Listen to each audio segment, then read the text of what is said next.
Willow Creek Springs presents Healthy Living with your host, Joe Grumbine.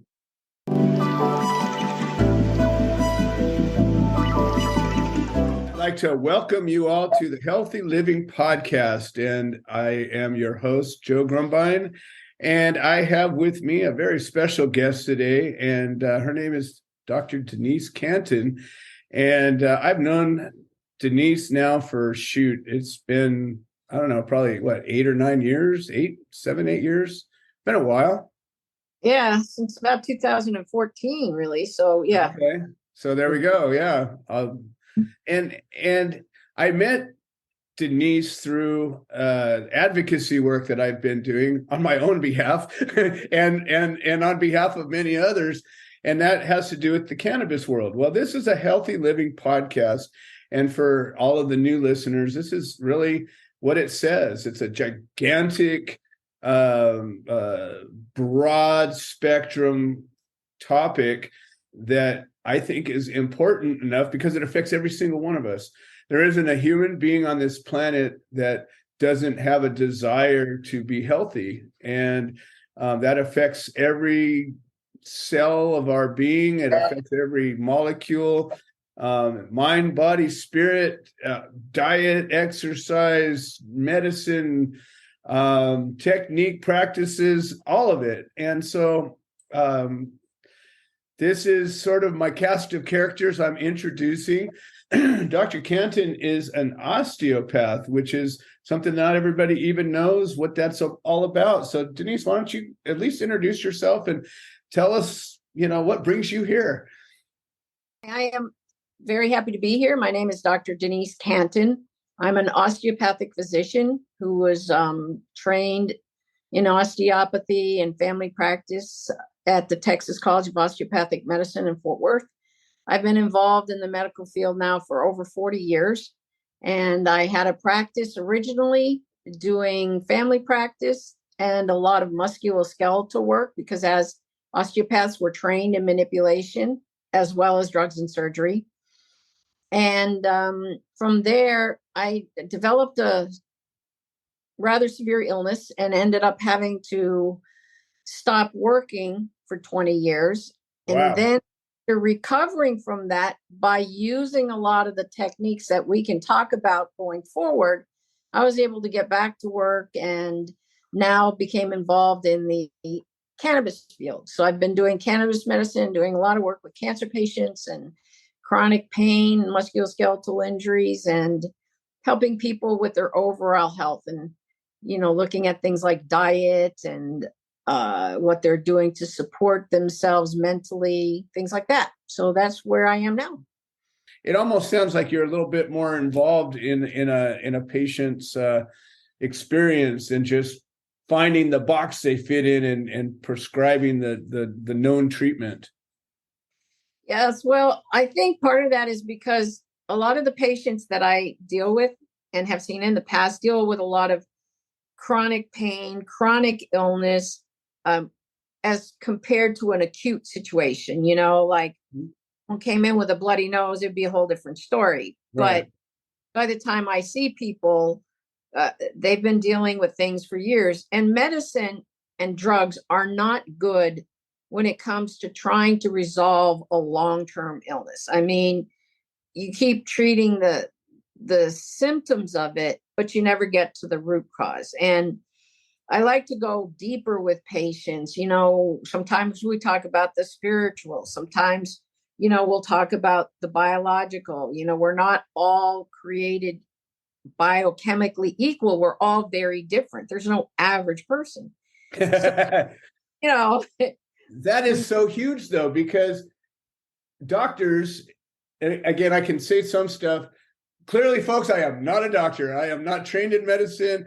I was raised by a doctor and a surgeon, and so I grew up in this world. And I most of my dad's friends were doctors, so I had doctors all around me all my life, and I've been to plenty of them with plenty of medical problems. But the thing that you just were saying is, medicine and drugs as a long-term solution. There's an old wisdom: if you always do what you always did, you always get what you always got.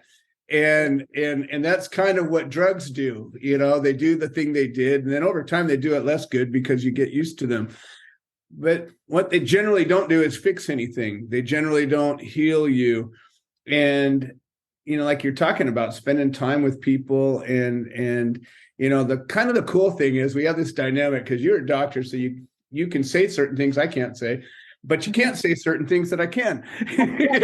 And so me as a not doctor who's been involved in, the cannabis world for most of my life, and witnessed things that, I've watched doctors lose their licenses for even recommending things in a particular way, or making available certain things that blew me away. And I watched doctors, more than one, actually, be persecuted over that. And so we have to be mindful that although I bag on doctors a lot, as I bag on lawyers, it doesn't mean that there aren't good ones out there, and there isn't a huge, deep respect for the work that they do and the work that it's taken to be there. So I just wanted to frame that for a second there. Yeah, I should put a little interjection that this is for entertainment purposes only. We're not diagnosing, and it's sad, but there are a lot of doctors who are prevented from saying things if they work in a hospital and their DEA is important to them. They have to be very careful. If they're in a federally funded institution, they can't talk about cannabis. They can't even say cannabis. And they're generally federally funded. Yeah. Well, yeah. So there are a lot of doctors who have a better appreciation now for cannabis, but it's still something that's there's a stereotype for patients that they face, and which is sad because it benefits people so much. But on that note, I just it's so funny because a lot of the value of a show like this is that we're able to poke around at topics that are either marketed a certain way or people have preconceived ideas about. And in my world of cannabis and cannabis infused products that I've been involved with for 30 years before any of it was legal, allegedly, when California passed its medical law back in 1996, there were a handful of doctors that were willing to issue these recommendations that allowed for a defensible position, really is all you got out of it. But then there became these groups of doctors, and they had, these groups of doctors that would write recommendations. And I remember the amount of grief these doctors got as being chastised for just being, pot doctors. And I remember thinking even then, before I had been attacked by the government and gone through all the things I had to go through, they're doctors. Like, you don't just get to be one of those. Like, you have to earn it.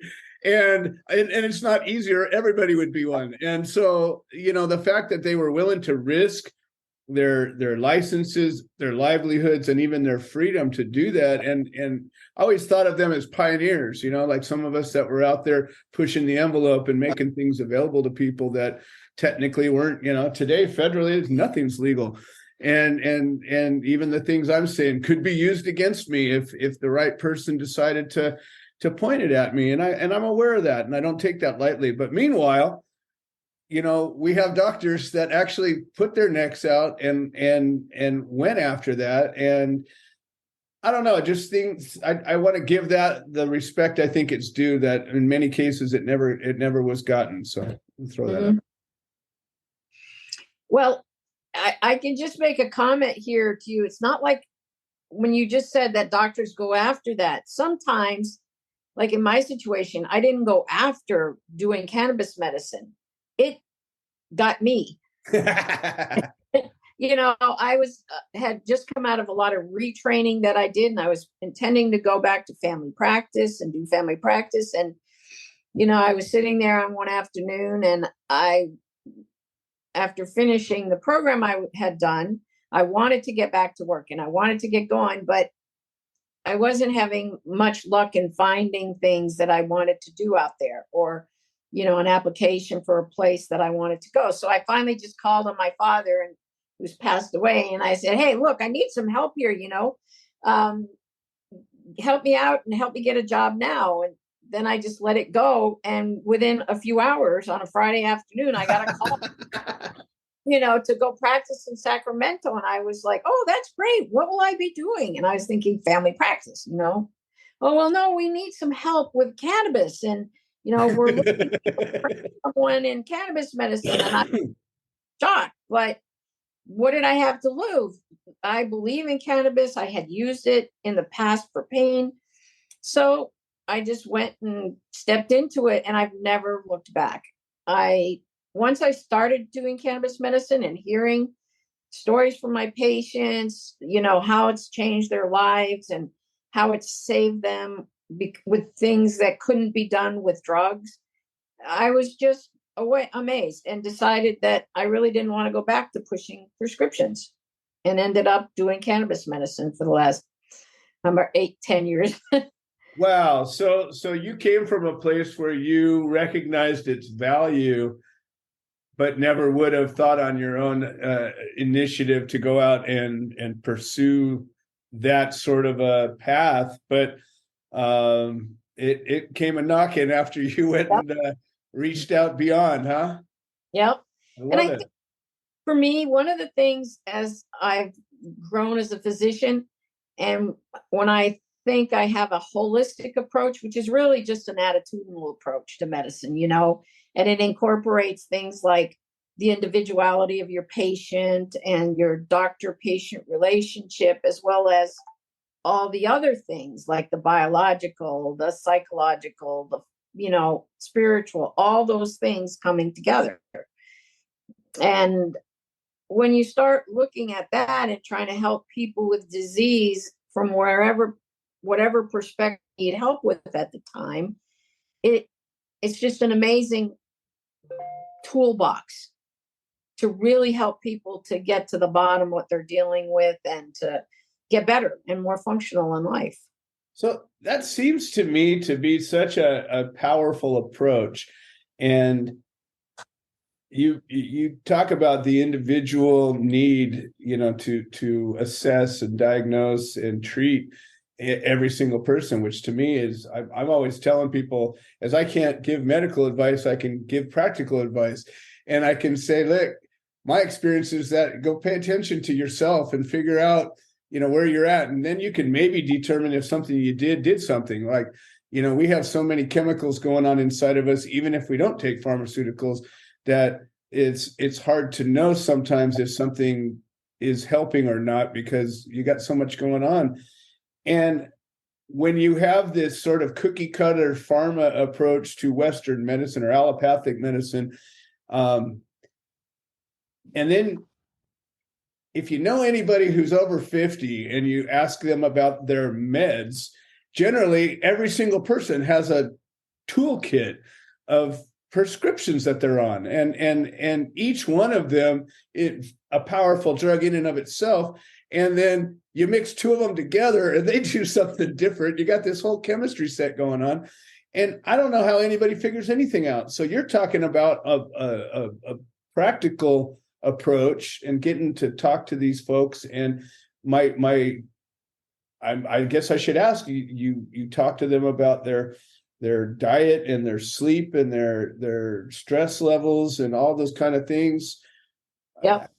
How important is all that as opposed to just the symptom? I have a throbbing pain in my knee that won't go away. Yeah. Well, it's true. You start with where they're coming from and what they need. And at that moment, someone needs pain relief. So you're going to offer them something, whether it's be a cannabis topical to put on it and something to take, whether it be a gummy or something like that, and to make sure that they're getting better sleep, which they generally do when they use cannabis and things like that. And the approach of, well, do they need something else because they're having arthritis throughout their whole body?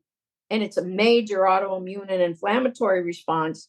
So I like to talk to people about an anti-inflammatory diet and what they're eating. And food is a lot of the food manufacturing industry has not made food that's friendly for us. Right. In the sense, there's so much sugar. I mean, sugar is terrible for the body. So, trying to get someone to stop sugar, because sugar is very inflammatory, and processed foods, and learning how to eat a clean diet where you know where your food is coming from, you cooked it, you don't have all this preservatives in it and pesticides. I mean, some of the cancers that we deal with, like the leukemias and other kinds of cancers, are affected by the pesticides that are put on our foods or things like that. So the diet's important, and then how they look at their food. You're bringing up a huge point, and this initial conversation, we're going to touch on a lot of things, and I'm hoping that I don't put you off and you want to come back and do this a bunch of times. But this is something I'm always talking about as an advocate in the cannabis world, in the licensed and regulated cannabis world. They always focus on the testing of pesticides and mycotoxins and heavy metals and how important it is, right? And I bring up the point. I'm not saying it's not. All I'm saying is nobody's ever died from cannabis that we can directly attribute consumption of cannabis, regardless of anything being put on it. There's never been a single death attributed directly to the consumption of cannabis. And yet, what do we do every single day? There's no regulation of certain pesticides. We bring in vegetables and fruits from all over the world, and including packaged, processed, canned, literally from everywhere in the world. And you can get something that's certified organic from Malaysia. And what the hell does that mean? It doesn't mean anything. And we're eating and consuming and drinking. Alcohol doesn't have regulations of pesticides that are grown on the vines of the grapes. There's just, and it goes on and on and on. So the thing that we do the most, which is eat and drink, as opposed to consuming anything else, right? That's where we're getting the most effect in our own chemistry, and that's positive and or negative. And just taking just that one piece alone, just saying, never mind sugar. That's a week's worth of conversation there. But just the toxins of where did you eat it? Like, I learned in my mind that if I grow it in my own little backyard hugelkultur, permaculture growth, and I know from the second I put that seed in the ground to the second I harvested it, what went on it, or most importantly, what didn't go on it, I can be confident of what I'm eating. Other than that, we don't know. And I think that that's a huge element of everybody's health. And I think you just, as a physician, talking to these people about that could probably have as much of an impact as so many other things put together. Mm-hmm. And that's just one little piece. And then you look at the psychological effects of what's going on for a person with their health, their mental health, their belief systems. There's a lot to it. If you're trying to help someone really resolve their issues, you kind of follow where the patient needs to go in terms of, if you listen enough to a patient, they'll tell you what's wrong with them. And I enjoy. You have to spend time with them. Yeah. Because that's another thing that allopathic doctors generally don't do much of. In my world as a formulator and as an outlaw cannabis guy, I've worked with a lot of people that came to natural medicine as a last resort, and so the stories that I'll be sharing with this public in the years coming, a lot have to do with, I here's where I started. I went through this whole Western drama, and I ended up here where they couldn't help me anymore. So as a last resort, I said, well, maybe this can help. And here, years later, I'm down this road, and I can't help but think, what if that doctor had just spent some time with them rather than just shuffling them off down the preordained path? Mm-hmm.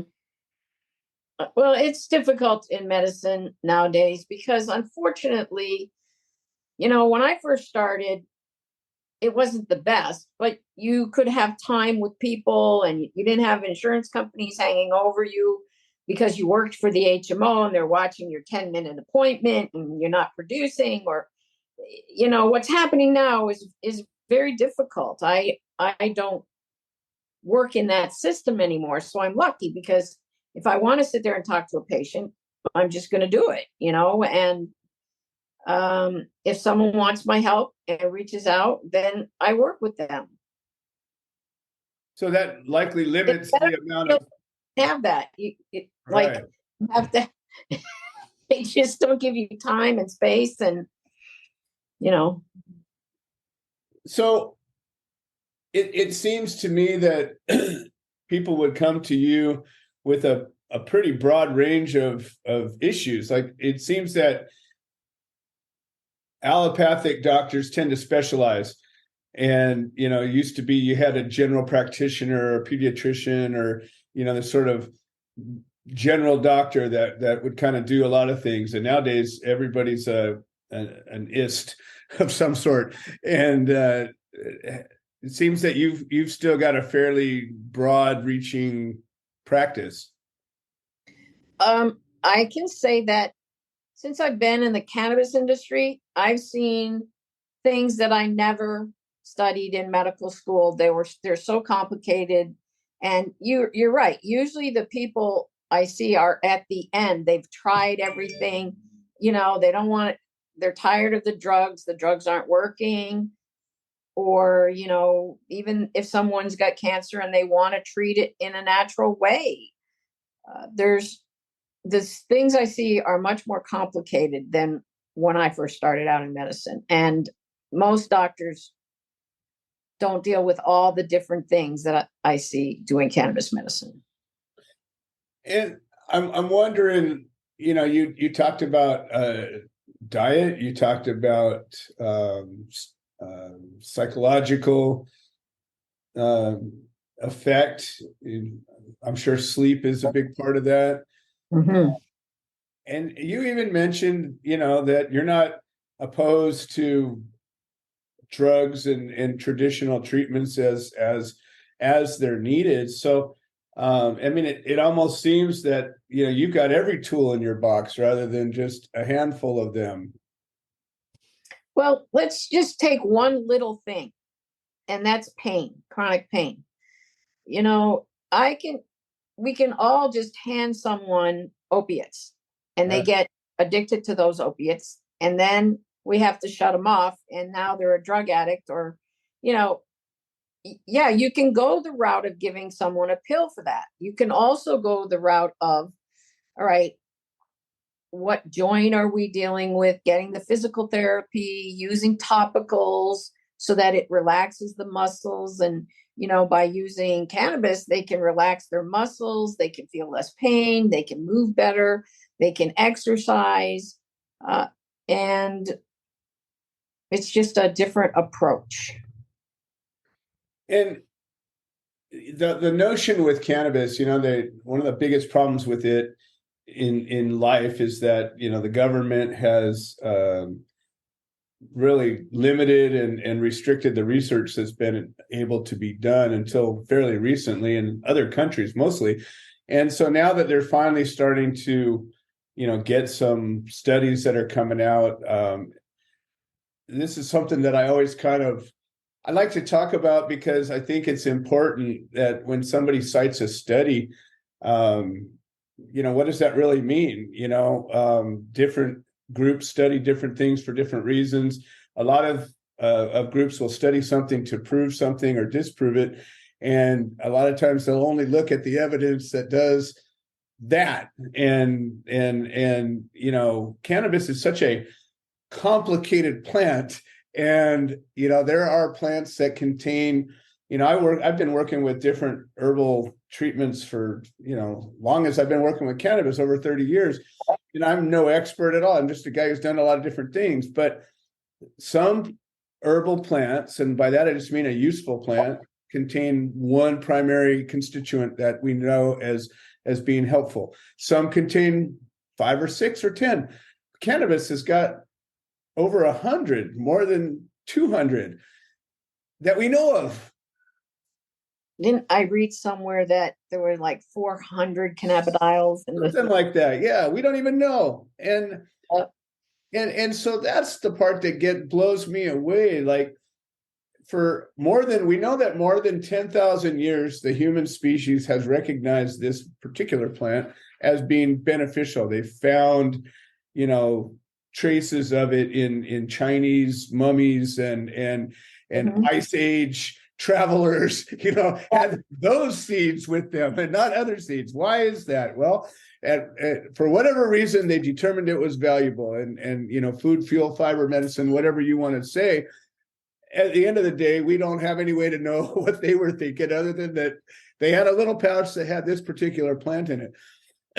We can observe things by trying them and doing them and noticing what we notice.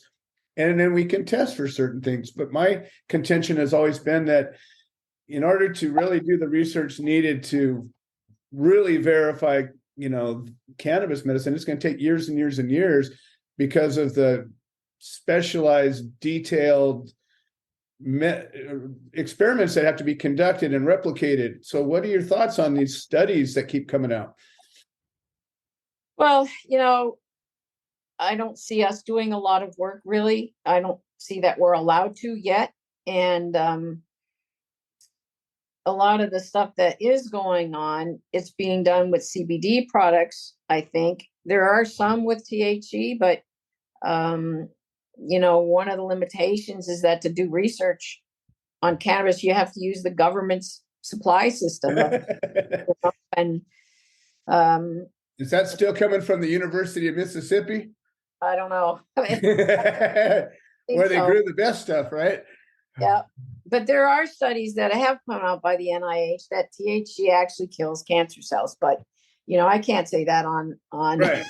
Not as an actual medical directive, but you can mention that there's a study that says that, yep. and we can find that study on our own and look it up. And mostly that's what I'm encouraging people to do. And listening to this show is go find out for yourself. We're talking to experts with particular experiences, and like what you have said, you've seen things you never saw anywhere else. Well, that's got to be just the tip of the tip of the tip of some iceberg out there, right? I mean, you're one person with one set of experiences that's widely bigger than many people's, and yet, you're coming into uncharted territory. Well, the thing about cannabis that's really impressive is if you think about what causes disease, their two biggest things that we're taught is stress and inflammation. Well, if you just look at those two things and you look at CBD and THC and what those things do, they help to reduce stress. They're anti-inflammatory. So when a patient is using CBD products or 1-to-1 where it's half and half, so they get better pain relief, or something at night to help them sleep, because you can't heal if you can't sleep. Right. It's hitting all those things. It's kind of a no-brainer, really, right? I mean, and there's no harmful side effect to it. That was the part I really wanted to get to, because the thing that, even in herbal medicine, there's a lot of herbs that are toxic at certain levels, and people are foolish in many cases where they think something's good. So let's take a gallon of it, and take it until it hurts you. But of all the herbs, and I specifically don't work with certain herbs just because they have toxic levels, that I can't assume that anybody who takes something that I make is going to be smart. So I try to have a foolproof element to it. It says if you drink the whole bottle, you'll still be okay. But that's the beauty of working with CBD and THC. THC has a built-in safety system that says if you take a certain amount, you're going to wish you hadn't, but it's not going to hurt you. It'll just make you feel like you're hurt. And CBD doesn't even have that. I guess theoretically, it has an adverse effect if you get too much of it. It can make you dizzy or nauseous or little whatever, but they don't have that every single pharmaceutical, and I have yet to see one that doesn't, has in its prescription at the bottom of it, warning, may cause, and then there's something. And a lot of times it's a lot, and including death. Like there are side effects of death that the FDA, in its all infinite wisdom, says, well, that's okay.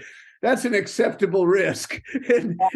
And cannabis has none of that. In fact, to this day, they keep trying to prove a death directly related, but there's always many contributing factors, and we can't even research it. And we've talked about a lot of things that we can go on for weeks and months on, but I just want to kind of state the obvious in that.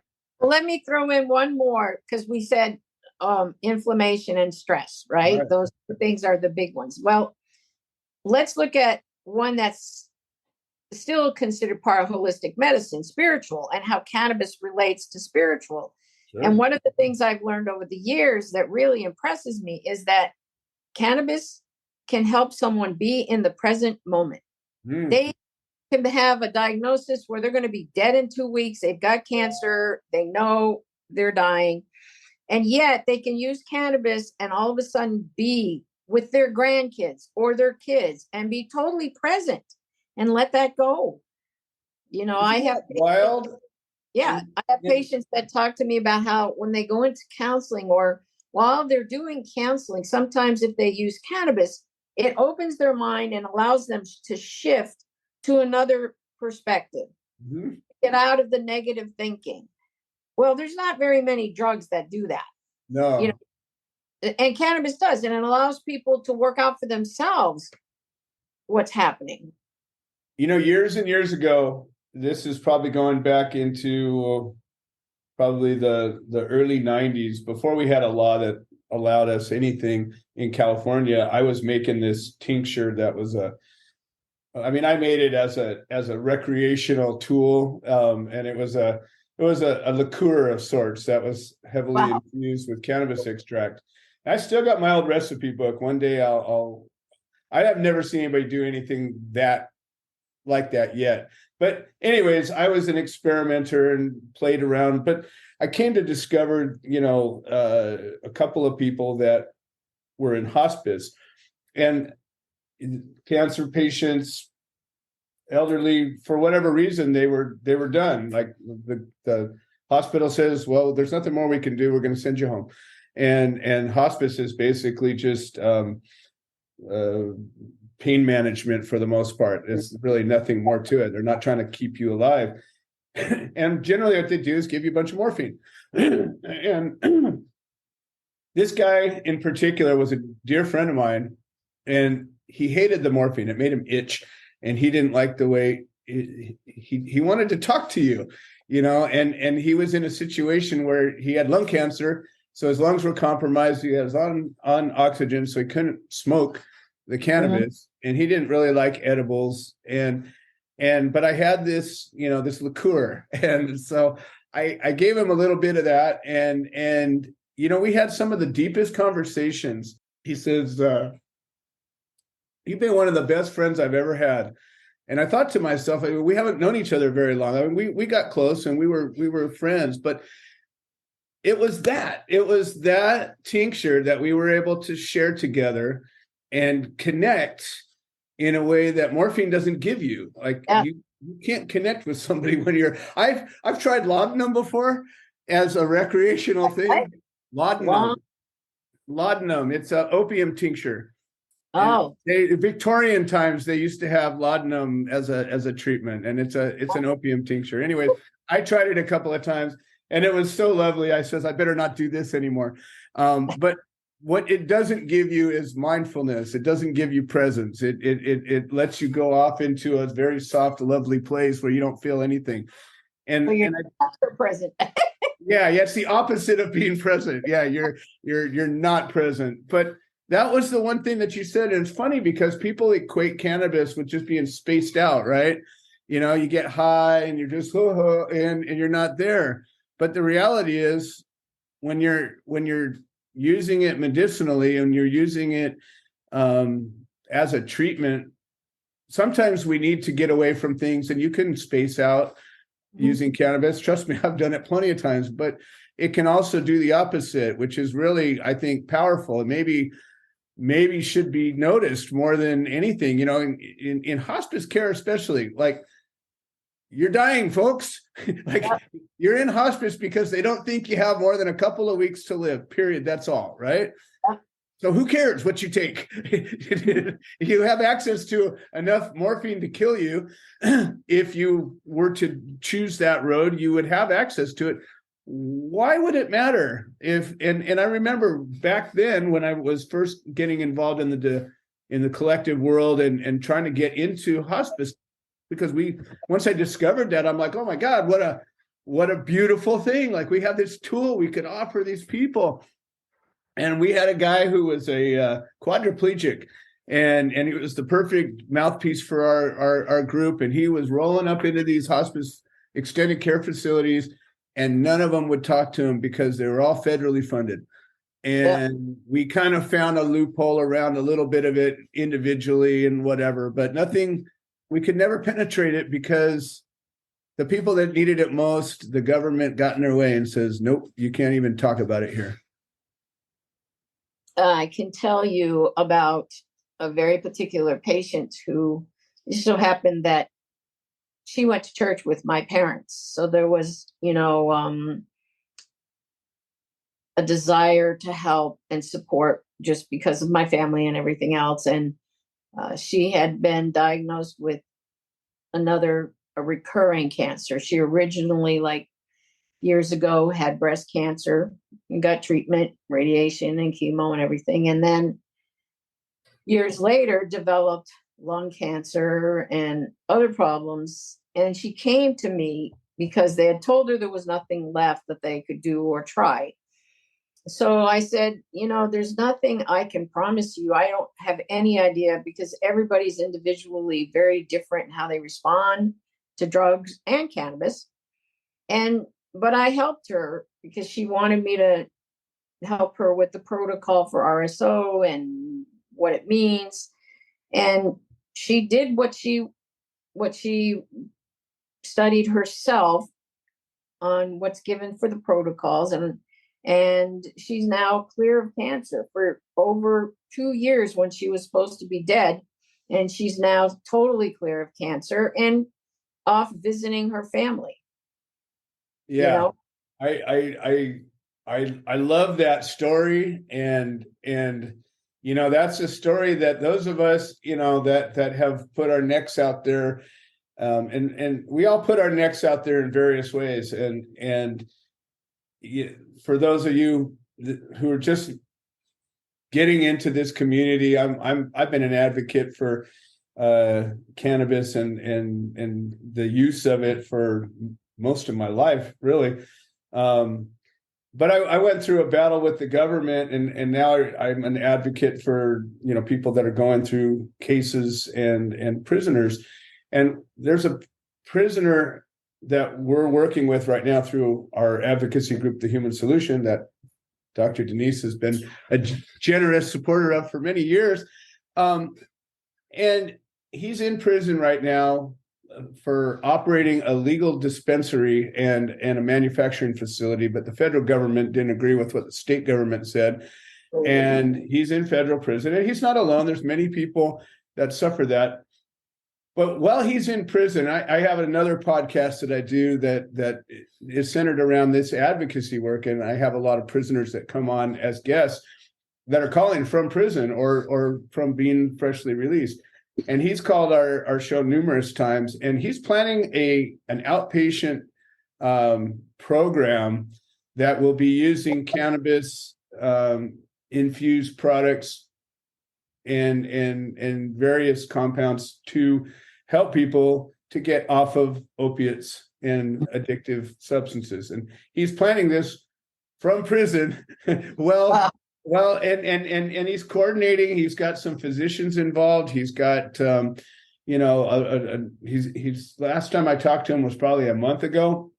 And, it's limited what you can do because you're in prison. And, but he's coordinating this whole thing, and I think he's scheduled to be released in a year or so, not a huge amount of time. But it's interesting though that some of the people that have been willing to stick their neck out for this one particular plant, this one particular substance. I've been a nurseryman for 15, 20 years, growing and selling all different kinds of plants. And I've grown vegetables and herbs and flowers and trees and every kind of plant.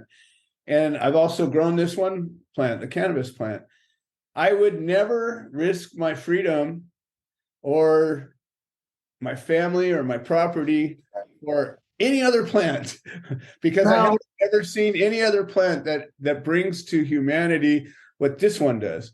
And this show is not a cannabis show, it's a healthy living show, but we're going to probably find this plant popping itself up in all different aspects of it. And I think it's noteworthy. I think I'm very grateful that you come here, and for all of you listeners, Denise is very shy, and you almost wouldn't know it by how well she did here. But she's coming out and loosening up a little bit, and I'm really grateful that I don't think this has been too painful. So I think we'll probably be able to get you to come back. Fair enough. Awesome. Right. Well, thank you so much. Do you have a final parting shot or anything you want to let people know about as we're walking away here? To take control and take power back for your own health, and don't give your power away to others. Be open to many things. If you're looking for help, there are a lot of tools in a tool bag when you're using a holistic approach. I love it. I love it. And it's funny that word holistic really came into my mind as we're making labels for things. And my wife is always trying to pick out that right word.